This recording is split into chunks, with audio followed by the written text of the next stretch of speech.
In times of stress, I believe somebody on a white horse wearing a white hat will arrive. That's the American way.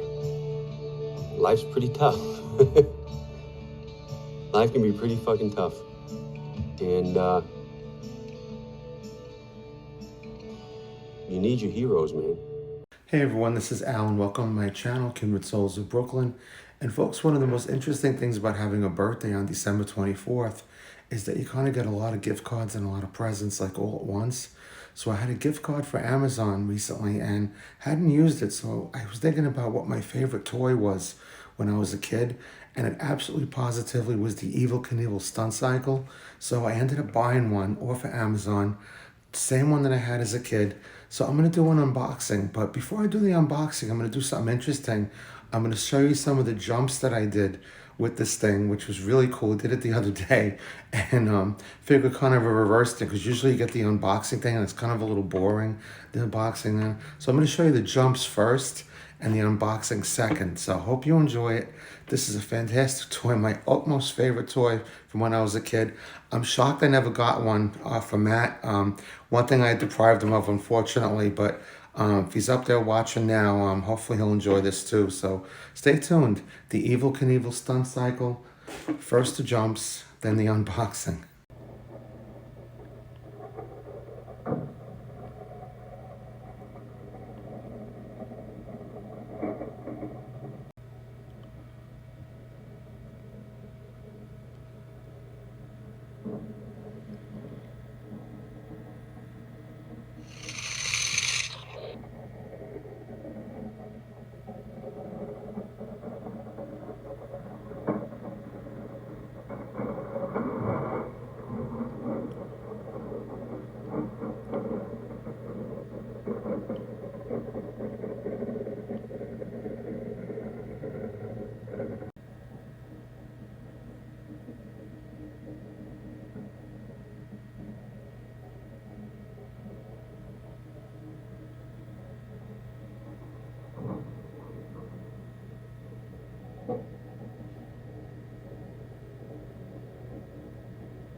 All right, so now for the unboxing. Now, I have to say this is probably one of the hardest videos I've ever done because it's so comprehensive in so many different ways.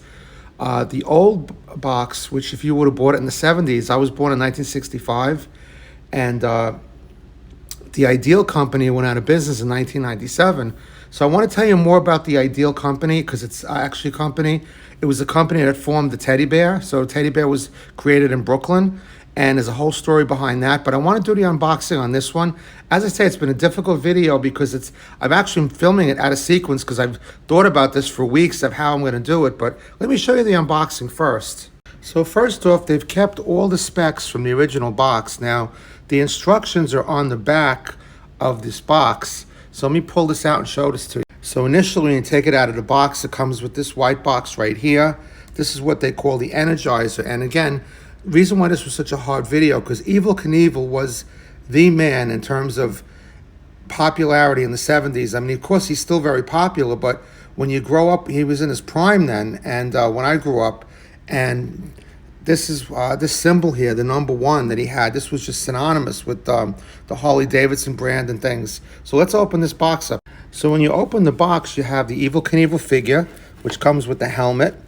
And the figure is very impressive. And when I tell you the story a little bit later about the Ideal Company, it's not surprising that the figure is so awesome. I mean, a lot of my friends would use the figure on other kind of action things or whatever. But the fact that this is so good, it makes sense because Ideal made lots of things like, things like Betsy Wetsy and all kinds of dolls and such. But here's the main Megillah right here. It's the motorcycle, the Evel Knievel motorcycle. So here's the motorcycle right here. And if you're wondering what kind of motorcycle Evel Knievel rode, I'm going to put that information up over right here. And for those of you who don't know him, I'll put a picture up of Evel Knievel as well. There was a great Johnny Knoxville from Jackass fame. Big fan of Evel Knievel. He did a really good movie on Evel a couple of years back. It's worth checking out. Just put it. It's on YouTube for free. I just put in Johnny Knoxville, Evel Knievel. Can't remember that exact. I think it's called Being Evil or something like that. But anyway, here's some information on Knievel and the famous motorcycle that he rode for most of the time. That he, of course, he always drove a Harley Davidson. So here we go. Let me put. So now here's the figure, and this figure is fully articulated. Obviously comes with the helmet, and of course, Evel is very patriotic. The funny thing is that Elvis Presley and Evel Knievel both wore these kind of jumpsuit things, and they were probably the most macho guys of the 70s. I mean, that could be arguable, but you definitely put them in the top 10. But it's just a funny fact. I know, and I'm pretty sure Evel was the same thing. I know for Elvis it was true, but you'd never believe that the Ice Capades was actually the organization that made their jumpsuits and stuff. So it's kind of funny. But anyway, figure is fully articulated. It's got a very good likeness of Evel Knievel. Have to say, he looks a little bit like Fonzie. You could certainly mistake him for Fonzie if you put a leather jacket on him. And the EK and the belt buckle and stuff. Let's put the helmet on him right now. So there he is with the helmet. Kind of looks like an astronaut too, which was also another big thing when I was growing up, late 60s, early 70s, the whole Apollo program. So we as kids, we did all kinds of things with these characters, and, it was endless, the imagination. But the great thing about the articulation, I'm going to show you that now, as you can see his hands were kind of in that Kung Fu G.I. Joe grip, was to hold the handlebars, and you could put him, and I'll show it to you, all kinds of different directions. He could be, as the box shows, holding the front of it, like you saw in, what was it, Ghost Rider, when Nicolas Cage does that in Ghost Rider as a motorcyclist. You could just put him any million of combinations holding on here with these articulated hands, and the feet fit in all over the place, and he's got that bar in the back. You could tuck things underneath. Just incredible. So here you'd have him in what I consider the most standard pose that you would use. And what's interesting, if you could see it there, if you could zoom it in, they still have the Ideal logo on the front of that sticker right there. So that's pretty cool. So California Creations did keep that. And I'm sure Evel's family has some licensing rights still left on that. If you remember a few years back when they did Toy Story 4, they did a Canadian character, Duke Kaboom, which I don't think Evel's family wanted to, I don't think they thought the license rights were enough or something. So they actually did a knockoff character. He was a Canadian character, but it was based off of this toy, obviously. But there you are with your standard pose of, but of course you could do any million of poses like this one here. So very interesting. So just a really quick story about the Ideal Toy Company, and a really quick story because I've done a video about this. So the teddy bear was created in Brooklyn by a family who had a toy store, and it was based on a story by Teddy Roosevelt, not by him, but Teddy Roosevelt went on a hunting trip, short story, and he was on a bear trip hunting bears, and there was one bear that was caught, and he didn't want to kill the bear because he said, I'm not going to kill that teddy bear because it wasn't sportsmanlike. So what happened was the story got out, and there was a lot of magazine articles written on it. So ended up that this family from Brooklyn, whose name is the Mishtam family, they thought it would be a great idea to make a toy based off of that incident. So what they did was they created something that they called the teddy bear. Now, they didn't really put it out. They actually got permission from Teddy Roosevelt, the president. They wrote a letter. He loved it. There's lots of pictures of him pictured with the teddy bear, and hence the name. The teddy bear actually began. So the teddy bear, which a lot of people know, was created in Brooklyn, and it was actually created in Bedford-Stuyvesant. I think the address was 404 Tompkins Avenue. You could go by there today. I think there's a deli there or something today. Unfortunately, there really is no big commemoration at that site of what was created and how significant that was. But the point of this is it's not surprising that a company like Ideal, which was really good at making, dolls and bears and things like that, was the company that came up with this incredible toy. And Mr. Potato Head was also created in Brooklyn, not by this company. I mean, for me, as a guy or whatever, I could say this was my favorite toy of all time. Now, could you say that a teddy bear was a toy? I don't know. A teddy bear to me is more like it's a doll. It's a thing you get with Valentine's Day. Kids sleep with it at night, whatever.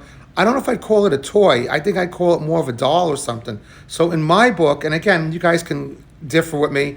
Mr. Potato Head was a toy. It was different pieces. That was a lot of fun too. But if I think about my singular toy, if I could be a kid again, and they said I could bring one toy to a desert island, and I could jump it, or I could, pretty much do what I wanted with it, this would 100% absolutely be the toy that I would pick.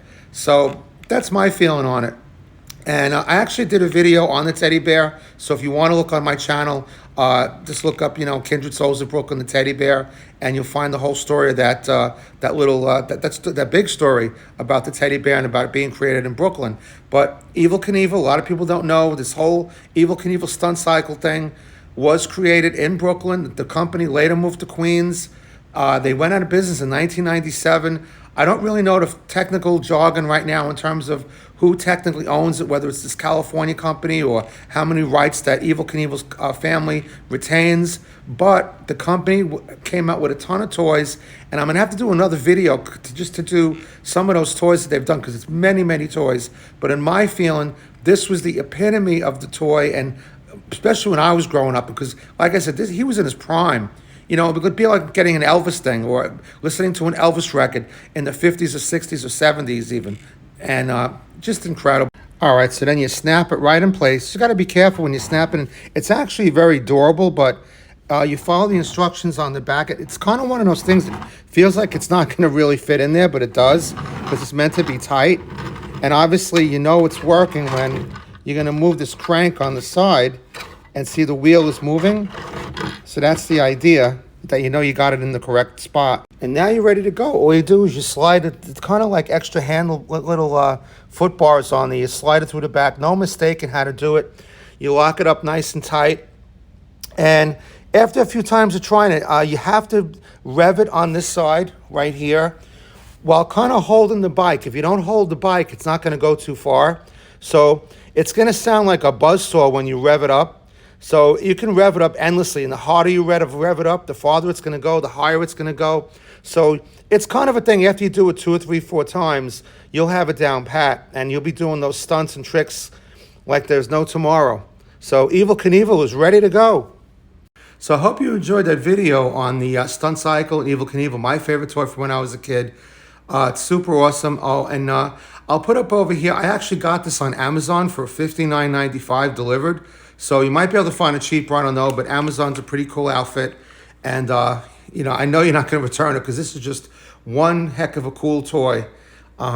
Unbelievable. So drop me a line, let me know what you think. I think I'm going to end up doing another video on the company Ideal, because it was just made in Brooklyn. And, it's funny because I think about people back a little bit older than me, like my father's generation.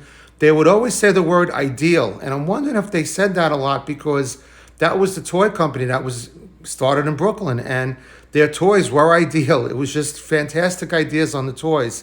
So who knows? You never know where these little terms start, but I do know that a lot of people my dad's age, he's passed now, but you wonder where these things really start. So anyway, Viva Knievel, and maybe I'll leave you with a little clip of Evel Knievel if you don't really know anything about him. Talking, and maybe a jump or two of Evel Knievel. So hope you enjoyed the video. I'll see you in the next one. Take care.